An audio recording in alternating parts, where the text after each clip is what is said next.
Okay, so this is a story of my past going forward. The best way to explain it is I'm going to do it in a short way, but there are way more details to this, and I'll probably elaborate on those later on. But the main takeaway from this is basically for other people to understand that you're not the only one that's going through stuff. Uh, you can still choose to be a good person. You can still choose to move forward regardless of any of the things that happen to you. Um, I did eventually turn to God, yes, but that was going through that for as long as I have. By the way, born in '82, so give you an idea how old I am. That was not the primary focus. That was not the focus. With the things that I had experienced over my life, it unfortunately kind of stripped that away from me. And you'll understand how as I go through the story, but a lot of details do matter, which I won't be able to implement into this. That'll be a later video. So I was born in '82, father and mother together. I had an older sister at the time and a younger brother. My father wasn't the greatest, so my mother had to find a way to get away. And yes, I remember most of what happened there. It wasn't pleasant. I don't want to get into it deeply, but you can probably get an idea of what it was. It involved drinking. My mother moves away. We are nomadic for a bit. Move in with my grandfather and his wife at the time, and we spent some time locked in a room. So with that, it never really bothered me because, well, I was still a kid, and what do you know? There were instances that took place that really left an effect on me. Like, for instance, this scar on my forehead here. Got that from getting my skull cracked open. We won't go too deep into that, but it happened, and I think I was like 8 years old when that happened. So moving on from there, and just give you an idea of how wild the events could get and how little I actually had to do with them. Sometimes there were repeating events that I put myself into. Those are usually relationship wise or financial. Alternatively, there was mostly a situation where it seemed that it was actually seeking me out. So in going up to, after we moved out of that place, we moved in with my aunt, which was great. It was probably one of the better experiences. Yeah, that thing still happened. It wasn't as to the bigger degree because there was a lot more of my family around. After she moved out, we ended up having to deal with the neighborhood getting bad, and more shootings and things like that. And the neighborhood I grew up in was very bad. Actually, the city I grew up in was very bad. It still is bad to the point where you're shot at. I was actually hit by a drunk driver. I've been shot at twice, both as an adult and as a kid. Nearly stabbed a few times, jumped a lot. Yeah. But that goes back to the fact that, like, you could still, go through things, and you don't actually have to, go to the bad side of things or see things the bad way.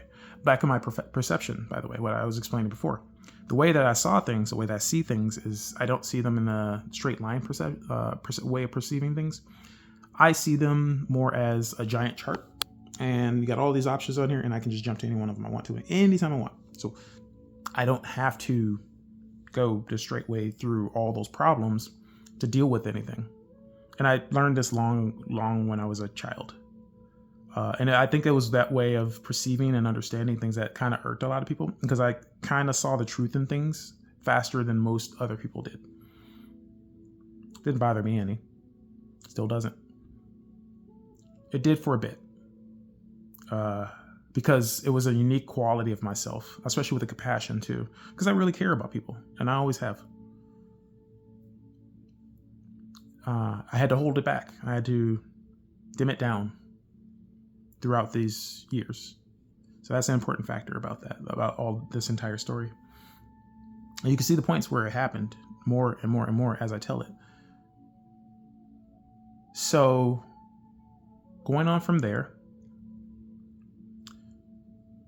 in school, being treated the way that I was so constantly. I had been suspended, I believe, a total of 53 times from elementary school all the way through high school. And it was because I was constantly getting in fights that I never started. And what was funny about that was I was actually in more of my advanced level of classes. So I was handling things pretty well, as far as academic anyway. I'd spend most of my time in the library. I love that. I played chess all the time. I read most of the books in my school's library just to pass the time.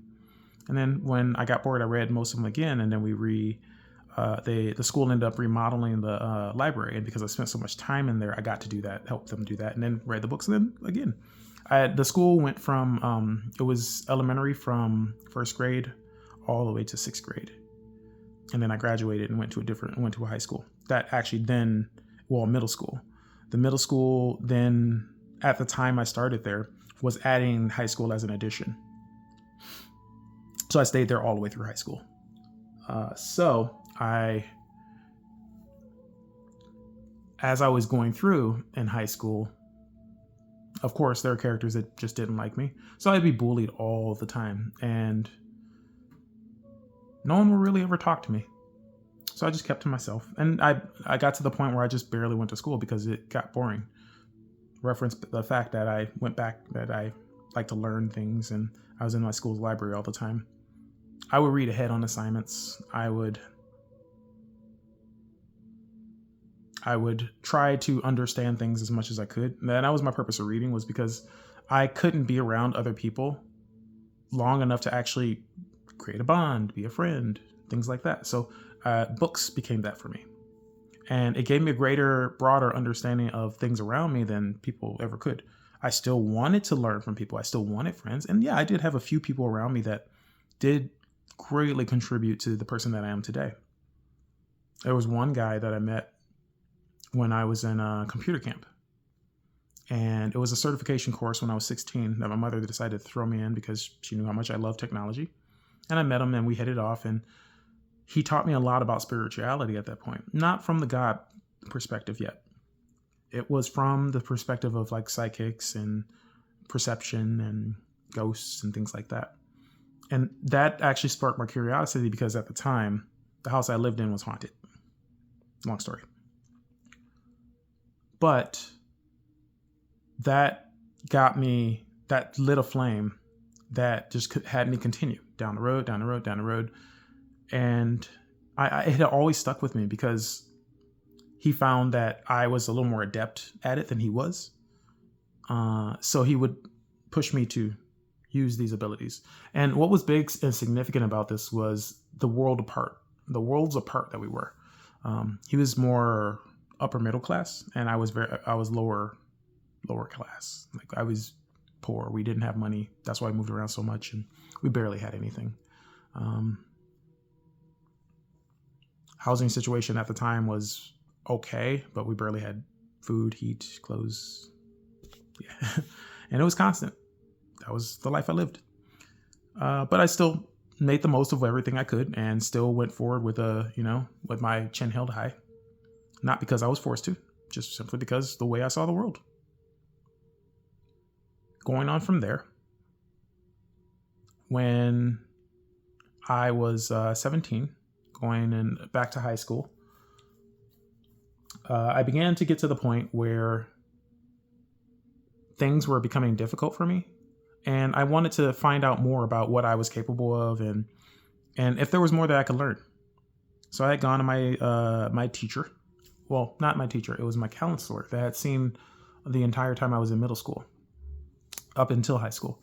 And I explained to her, hey, the way that I understand things is a little different than the way everybody else understands things. I read ahead of my assignments and I always get them done. And is there any way that anybody could teach me the way I need to be taught? And her response to me was, that is the dumbest thing I ever heard. So that was a big slap in the face right there. So I stopped going to school. I did go back for my junior year, which incidentally turned out that I had gotten to the advanced portion of all my classes. So the time after I stopped going to high school and when I was 17, I still passed because I did go back and do a few of my tests without studying. It isn't that I'm not highlighting intelligence. What I'm highlighting is the fact that I didn't let others' perception of the world or understanding of things get in the way of how I understood things.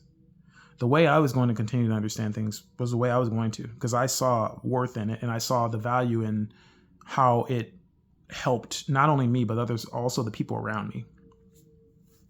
As far as like money and money, I'd say money and anything else that would come with that. That wasn't something that was generally a concern of mine. It was, for me, I had already earlier on adopted the idea that if I needed something, it would come to me. I didn't always have to strive for it, because as I understood how things were working around me, it was when I actually tried really hard for it when it became difficult. When I just had the understanding that it was going to come to me and just live my life the way I did, it was already there.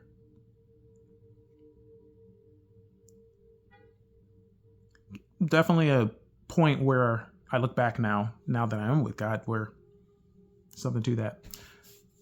So going from there, after getting out of high school, I ended up helping with my family as I believe I was 18 at the time. I was working at a church. And I was working in the food pantry because I, once again, loved helping people. I still do. And I end up having to get all of the stuff back to the house, which I had to ride the bus to do this, and I had a ginormous box full of stuff and it was falling apart. This is on my birthday I did this, by the way. And so bring everything to the house, and because my mother was barely home, she was off working a lot, and it was the 6 of us. So, I brought food, not a thank you, none of that, which I'm okay with. But that's just an example of my wanting to care as much as I do, despite what I know would happen.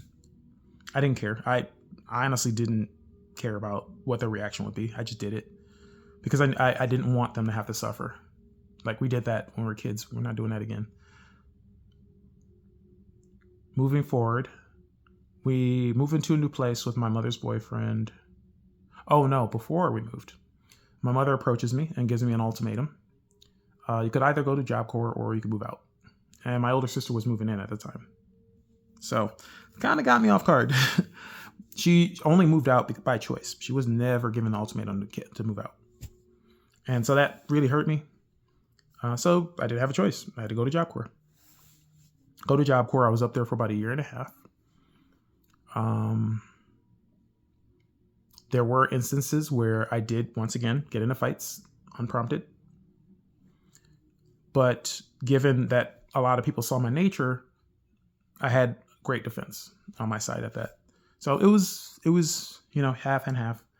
After getting out of Job Corps, I graduated, got my high school equivalency. My friend that I was staying with, that I was with up there, had moved out and didn't have a place to stay. So she came to stay with me, and she stayed with me for, I believe, about 3 months. And my mother had given me another ultimatum.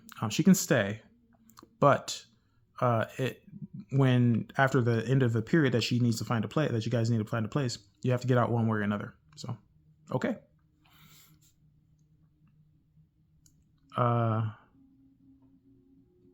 Things happen. She finds a job, my friend.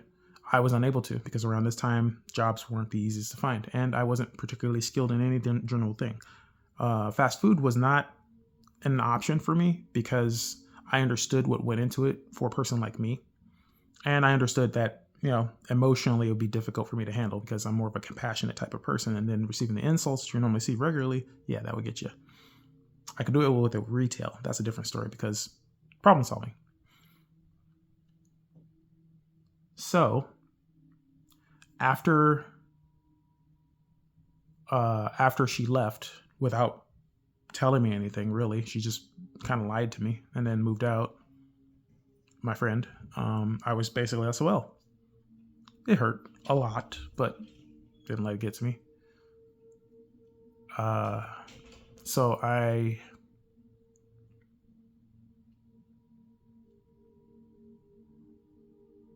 go to my mother and talk to her about a lot of this, which, by the way, if for those who didn't know at the time, Job Corps had this promotion where if you graduated, they give you $1,200. They give you $1,200. They give you $600 after you before you leave, and then they give you another $600 after you get home, like a little bit later, just to make sure you're like finding a job and everything.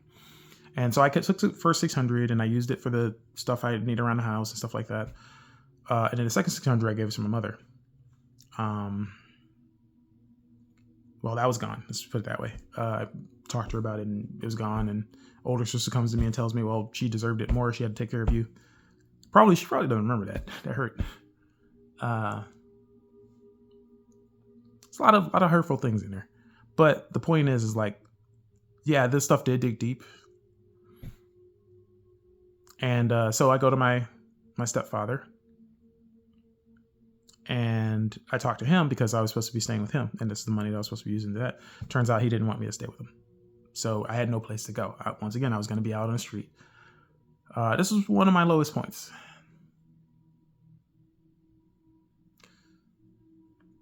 Almost immediately after finding that out, I decided to walk straight toward the front door. So I have to walk through the kitchen, through the living room, then directly to the front door. At the time, the doorbell we had was one of those like remote doorbells you could put on anywhere. So it was broken. And I opened the door and my other friend from Job Corps was there. And she's standing right at the door, like as soon as I opened the door. Because when I went through that door, I wasn't coming back. And it was in a sense where it was more of a final sense, put it that way, if that makes any sense. But that always stuck with me because the timing in that.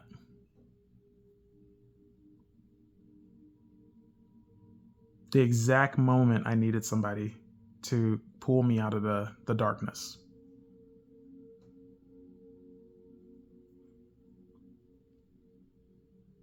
Yeah.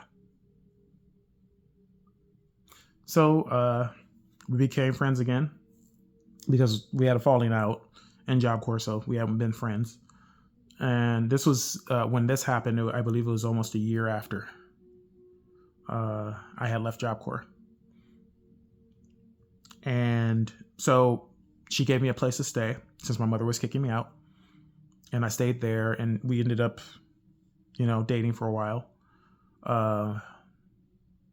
Things were rough for a bit, but with her, it wasn't rough in a sense where the typical really bad things would happen. It was rough in the sense where the typical things that would happen in a person's 20s. You get wild, you have all this type of fun.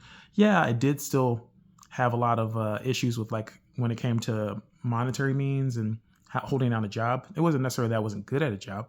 The only problem that I ran into was mostly that the jobs that I got weren't the greatest. So they didn't suit me that well, which meant that things would fall apart.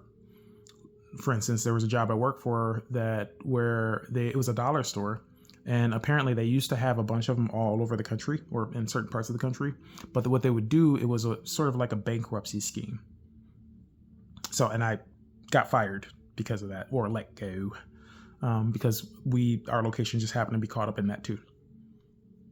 This happened quite often. So we'd end up in instances where we didn't have food or we didn't have power yet again. Got to a point where she would party with her friends all the time. And I believe it was 6 months, a year after I joined the Navy. And I was in the reserves. And I was working at a grocery store. And I was also working at GameStop at the same time. So I was quite busy. I'd only go to do the Navy stuff on the weekends. And then I was in a service where you train to go to boot. Yeah. So I actually got to stay stationed in Milwaukee. So I'm doing all these things to try and make sure we have money for our place. She ran into some issues and it affected her mentally. So she was kind of depressed. So that's why she'd spend most of her time with her friends. And I wanted to spend time with her. And I kept telling her this and she wouldn't listen. And I kept telling her, hey, like, I'm not going to sit here and stay here if this is going to be the case. And yeah, I did some things on my end that weren't the greatest. talking to someone else. But for me, it wasn't necessarily the promise of the person. It was the promise of escaping. I had lived in that city my entire life. And outside of Job Corps, I had never lived anywhere else.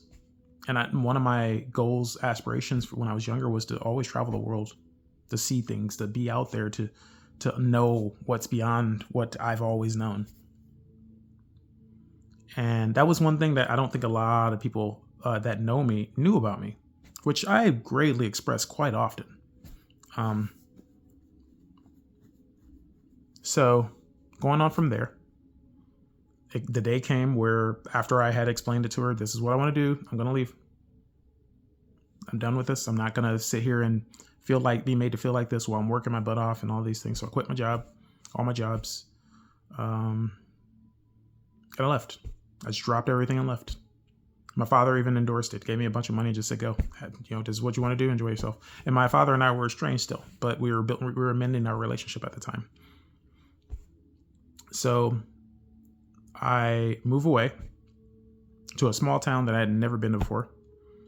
And it was okay for a while, but it got bad because of my having to carry everything again, because the other person was just didn't understand the necessity for like planning and managing things and putting more effort in to gain more. And I stuck with this. This was me punishing myself. Once again, it's relationship things. And so eventually my son comes along. Came a day where accusations thrown around from the apartment manager against her and about my son. And it was basically, I don't want to really say about a lot of those things, but it was basically things that I was not aware of initially, but I had to handle. I had to take care of, make sure everything was right. So I sent her to live with my family, with my son, so she could establish something out there while I took care of the apartment, because I had just re-signed the lease about 3 months before that. And I was also trying to sublet. That's what we did when we got the lease. And so that was very difficult for some reason. So I was stuck out there for a while. So about a few weeks after I had sent her out to live with my family, I find out that she called the police on my youngest sister to get my son away from her, because the reason my little sister had her was so that she had the freedom to go and look for a job, get a place, all that. My son was in a safe place around family. There was no point at which anybody was keeping him from her. She felt it, that would be the case. Me, I believe it was others whispering in her ear. Regardless, it happened. I was not alert of any of this from her. I did not hear from her 4 months after this happened. So she'd taken my son and just left. The next time I hear from her, she tells me that everything's okay, it's fine, and then she starts asking me for money.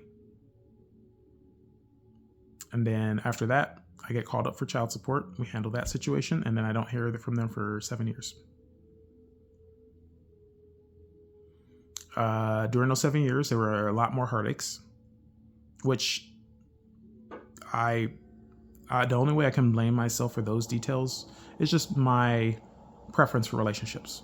That's the best way I explain that. It wasn't that I was a bad person in the relationship or doing anything bad. It was just because of the people that I would choose and I would let into my circle. But basically a way of me punishing myself. So later on, the person who I was with back when I was in Job Corps, who left me, contacts me. And we start talking, and she clears the air. And so do I on my end about everything that's going on my end. We're cool, become friends. And then because we had agreed at some point earlier on that if we ever broke up, that if things ever worked out, we'd kind of find our way back to each other. Well, we did. For a little bit, it did work out. Because I already had a job. I was already well established. I was doing well for myself. I just didn't have a vehicle, which in the city I lived in, we didn't need that. because the public transportation was just that good to get you from where you need to go. And it didn't matter the time of day or the week. It did help at times, but it wasn't entirely necessary. So she drove, I didn't.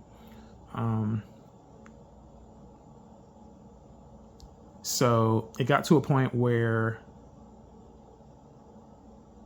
my son wanted to know about me again around this time. And so his mother contacted me, and I'm like, oh, yeah, I get to hear from my son. And so we would video chat every once in a while. And then we got to the point where we decided, hey, we're going to go visit. I'm going to go see him finally. So we go out there to see him. Turned out great. And then I decided randomly, hey, you know what? I want to move out there. So change jobs out here and then come and see him every time, as often as I can. Now, during this time, I was in the beginning of a deep depression also because of what was going on. The part that affected me the most mentally was that not only the relationship stuff, not only the treatment that I'd received from others, it was also the fact that what had happened between her and me had gone unresolved, and there was no point where there was any concern from her end about what had happened to me and how I was made to feel, especially for the years that I had gone through it. And there was no one ever to talk to because I was always told that I just need to let it go. I need to man up. My son isn't gone, even though I don't get to see him. I was there when he was born. I was made to promise that I wouldn't leave.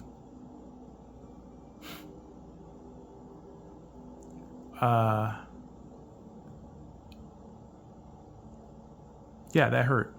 And so I kind of carried a lot of that around with me, as well as the self-hatred. The self-hatred was due to the treatment that I had received over the years from other people, just random, even people close to me or otherwise.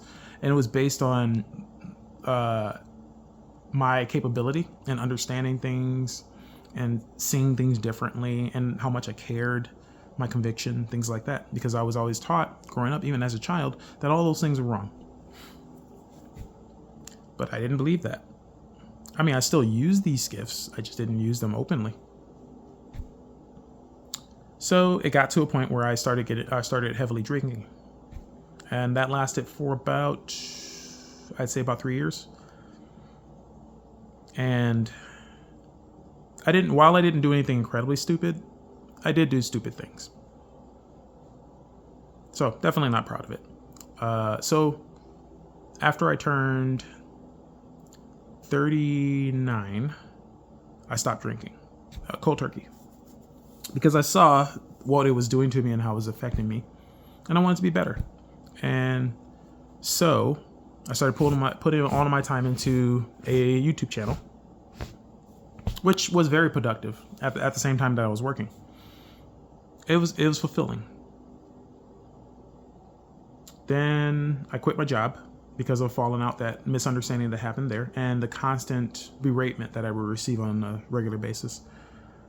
It just didn't do well for me mentally. There was even a point where I almost, once again, made a final decision. If my friend had been around at the time, and that was due to a family member and some actions they had allowed to take place through another person in their presence. And it was basically acknowledged. There was no apology. There was nothing. And every time that the subject was ever close to being brought up, it was always just dropped. And that's the way my family usually handles things. They don't really handle things. I'm more of the core to truth type of person. They're more of a leave it in the background, it's not a big deal type of thing. Never been that kind of guy. Hence why I usually felt like I didn't fit in. So after that, we decided that we would move in because we had our own place. We would move in with my son and his mother, and my then girlfriend at the time, and a few other friends. We basically rented a giant house, and we all stayed in. We all had our own rooms. And the time I was staying there, I did get to bond with my son a little more. Not as much as I would like because I was still drinking. And then I stopped because it was us living in this house where the drinking took place. After I stopped drinking, I quit my job that I'd been working at for about 12 years. And while I was still a bit depressed, I would say I was more in recovery. And this was like a stall period for myself where I had to reevaluate who I was, what I wanted to do, what I wanted to accomplish, and where I wanted to go. Well, given my own self-worth, the view I had of my own self-worth, which was very dark.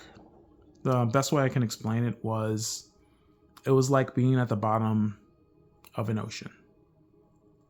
Completely dark. You can't see anything. You know there's an expanse out there. You can't see anything. You know there's an up. And I had spent most of my life down there.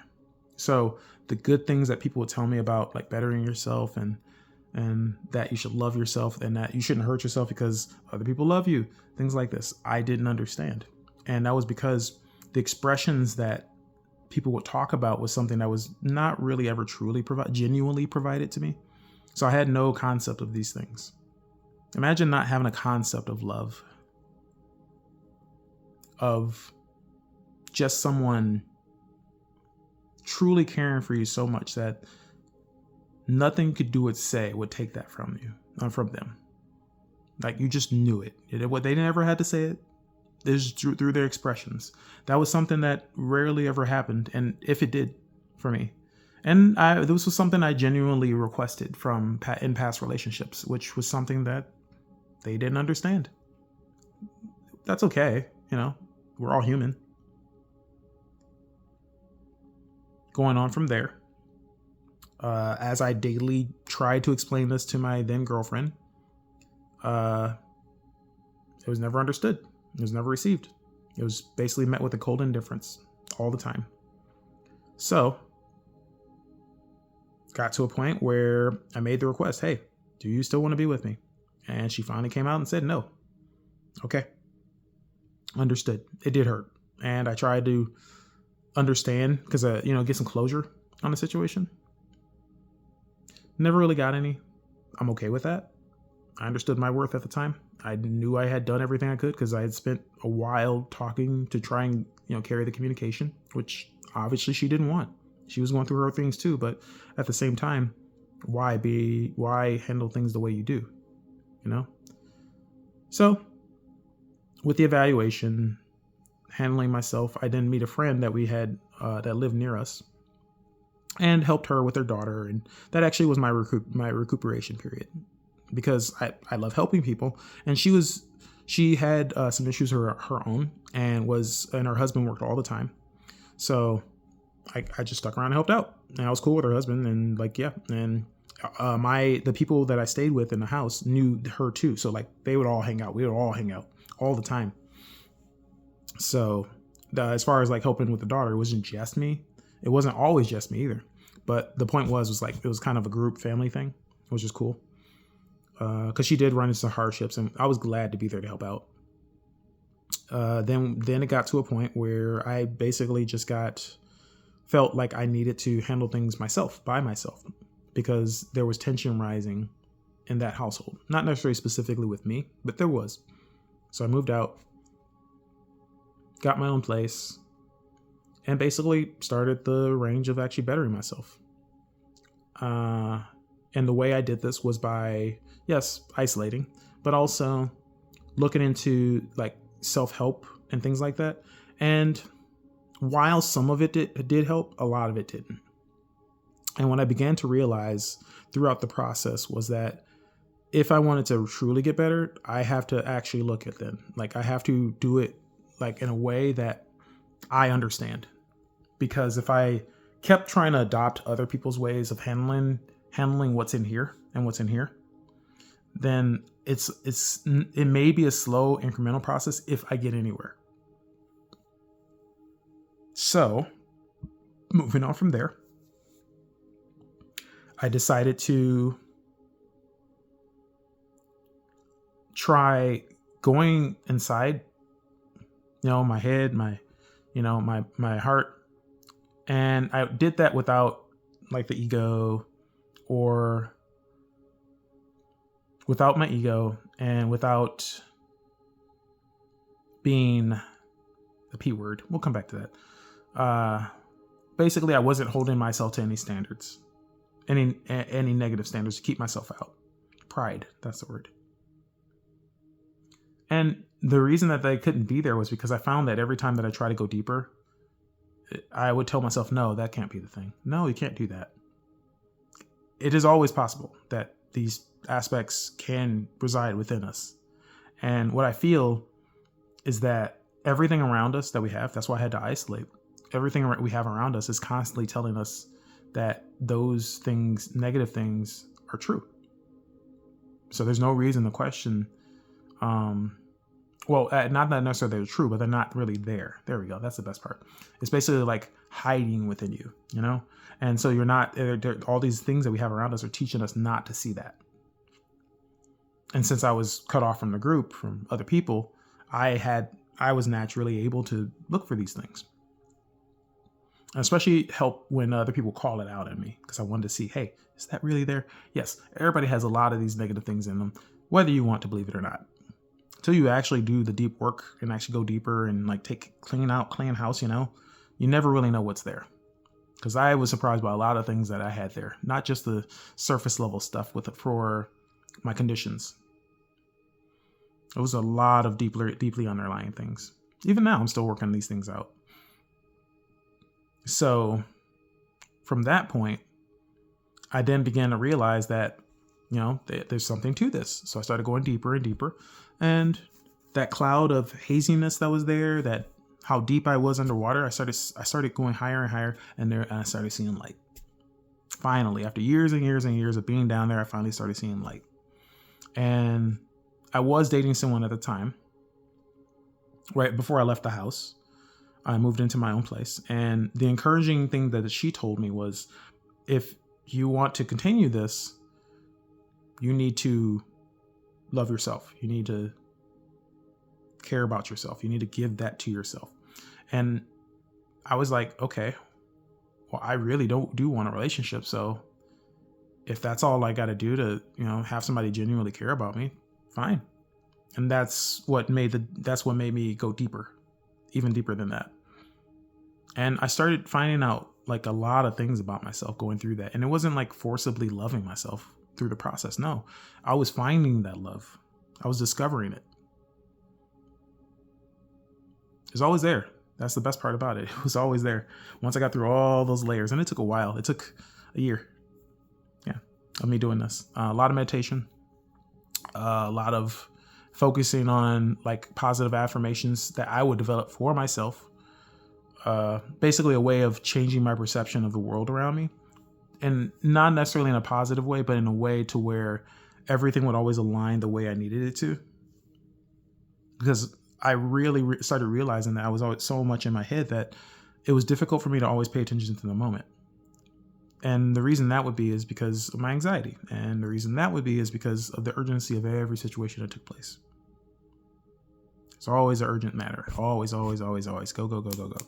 So once I got to slow down, I got to discover, well, you know, there was no reason to keep going like that. Just stop, chill, relax, enjoy yourself, you know, and because it was even difficult for me to enjoy being in my own apartment by myself because there was always a sense of urgency that I had to keep going and going and going and going. Got to a point where I finally broke through and I had the big cry. Let it out. And that's when I felt that I was truly more healed inside, because I had discovered that, you know, there wasn't really anything wrong with me. It was just a lot of layers of self-hatred built up. And that was based on other people. And once I realized that, like, you know, I had to convince myself, hey, you're living here alone. You're doing this all yourself. You know, what I didn't mention was the time that how I had to maintain the place. For the first 8 months that I lived here, I was barely ever able to pay my rent. I was making very, very little. And so I had to sell a lot of stuff, and I was walking to work with like dirty clothes and things like that because I didn't have money to wash all the time. I didn't have friends like that. And my shoes were falling apart. I would walk home in the rain and the snow. I did that. Yeah. back and forth to work, 30 minutes back and forth. It sucked. It was cold a lot of the time. I was drenched and wet and sick most of the time. And yeah, but I started improving myself and started taking advantage of everything I had available. Unfortunately, the business I work for, I was under contract. So the little money I was making was the little money I was going to have to keep making. Until about the end of the contract, I started a new job, made better pay, had more reasonable hours, and began to be able to maintain the place a lot better. And after that, I got to do a lot more improved self-care, and that's when I finally healed myself.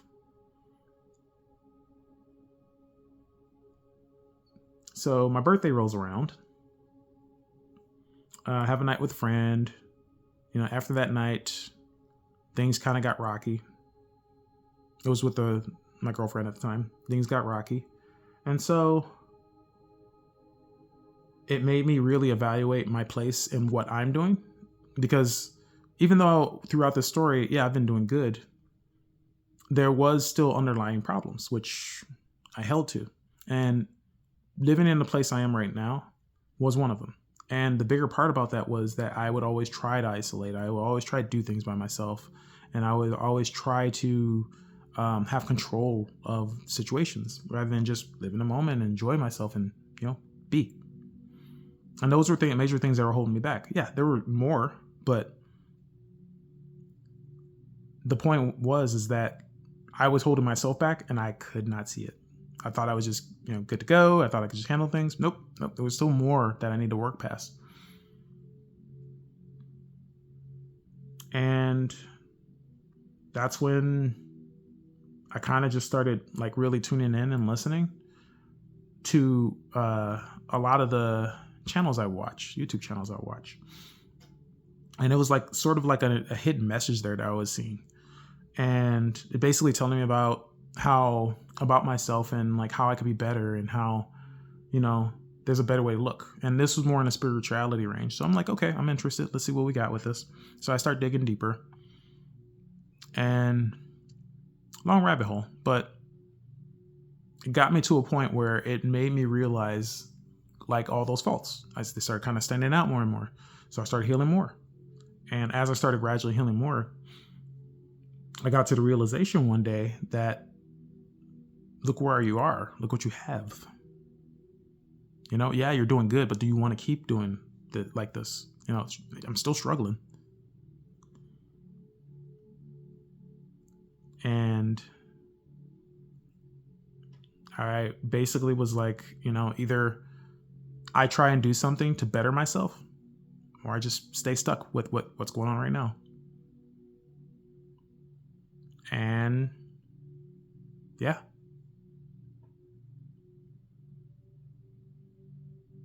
It was God kind of gave me a realization right there.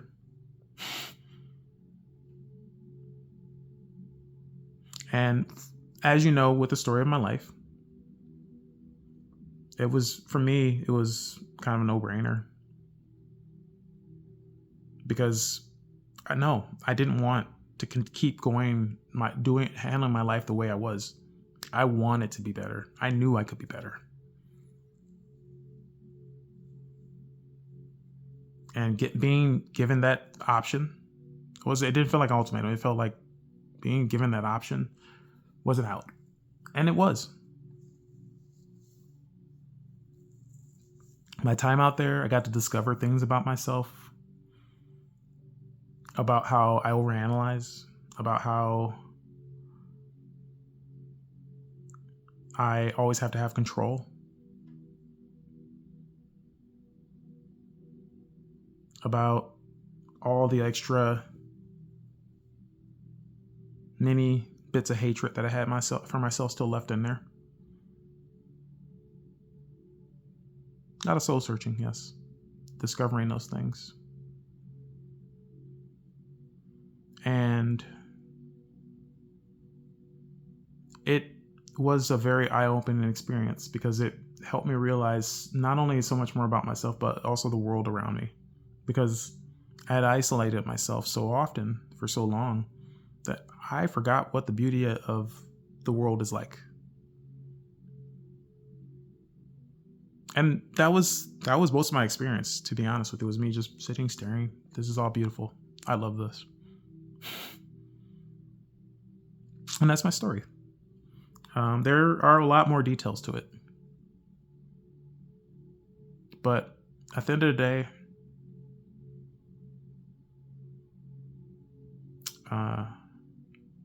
the route that I took, leading me the direction that I did, all the things that happened throughout my life, those little coincidences, like meeting my friend that taught me spirituality. And I had grown up in church. I should mention that. From my family is very, very big church going. So I had already known about God. I already known about Jesus. I had already known the stories. Yeah, I had learned all of that since I was a toddler. But while being forgotten, I never really forgot the core message. And that was the thing. Throughout all this entire story I told you, there was no point where it was about me. I cared about all of the other people around me more than I cared about myself. Yeah, you should never do that. But the point is that I cared. And I stuck to that throughout every one of those situations. I didn't hate a single person for doing the things that they did to me. I still don't. Try to be as compassionate about the situations as I could. And I held to my convictions. I didn't ever let anybody sway me. If this is what was going to happen because I was being the person I was, so be it. And that was even with the depression and everything. I never let anybody take that from me. And you don't have to either. So if anybody can gain anything from this story, even just one or two out there, it's that you could still handle things throughout life and still come to the point where you could still be better. You could still grow. You could still be more.